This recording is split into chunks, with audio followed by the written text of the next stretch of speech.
Burns. He was named National Player of the Week last week, averages 16 points a game. How do you contain someone like that?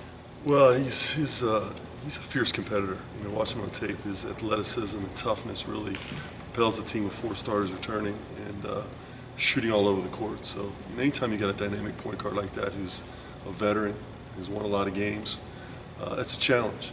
And the more I watch him, you know, the more you watch somebody, it's in recruiting and scouting. Sometimes you start to find their holes. The more I watch him, the more I like him. So it'll be a challenge for us. Chris McNeil and Micah got to do a great job, as does our help defense.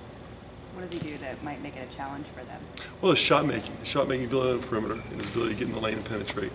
You know, he's a multi-dimensional player, and when you have that and you have the competitive nature combined with the experience, it makes for a major challenge. And what happens is usually when you play these teams that aren't nationally ranked teams, but they beat nationally ranked teams, you know, the fans or the people don't get hear those names as much.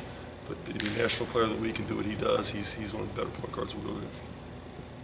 I know you have a big holiday break coming up, but you don't have many more of these week breaks between games happening after that. How do you do anything different? Do you treat it different at all? This past week? Yeah. Well, you have to ask the guys that. I think we got after pretty much. I mean, we needed to. I didn't think we played very well after watching the film of the Xavier game. And not to take anything away from Xavier, we just didn't think we did a very good job on playing or the coaching piece. So we got after it this week pretty hard. The training staff wanted me to pull back as we got closer to the game, but we got after them pretty good.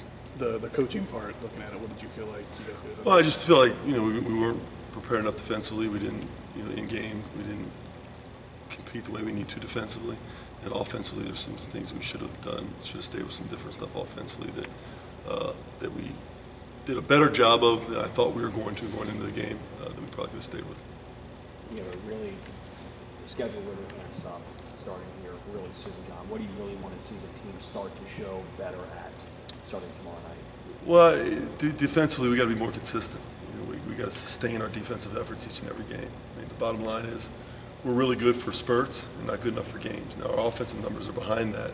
That's a number of factors involved in that. That's not going to get cleaned up for some time. I mean, we need to be a team that defends consistently. When we do that, everything else will take care of itself.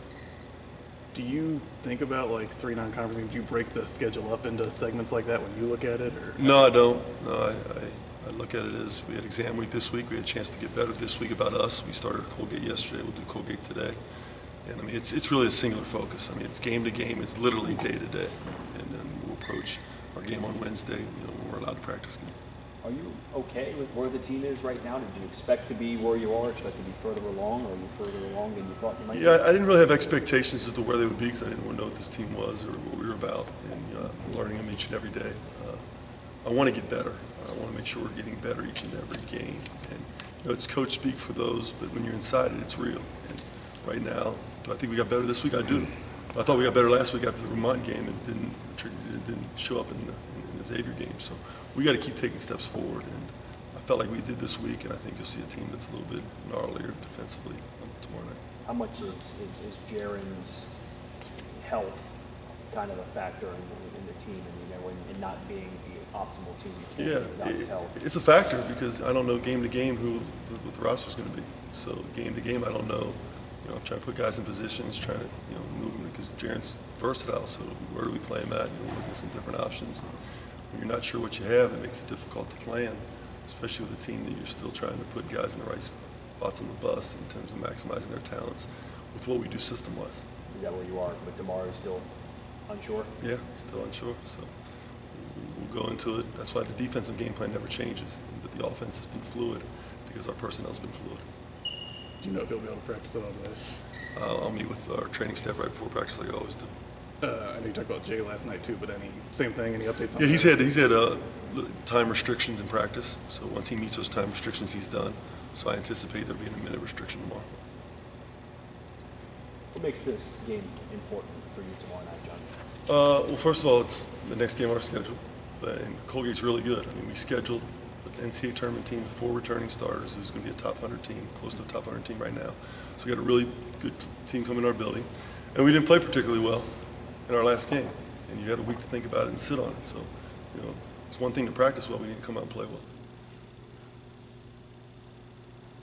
Thanks, John. Awesome. Thank you.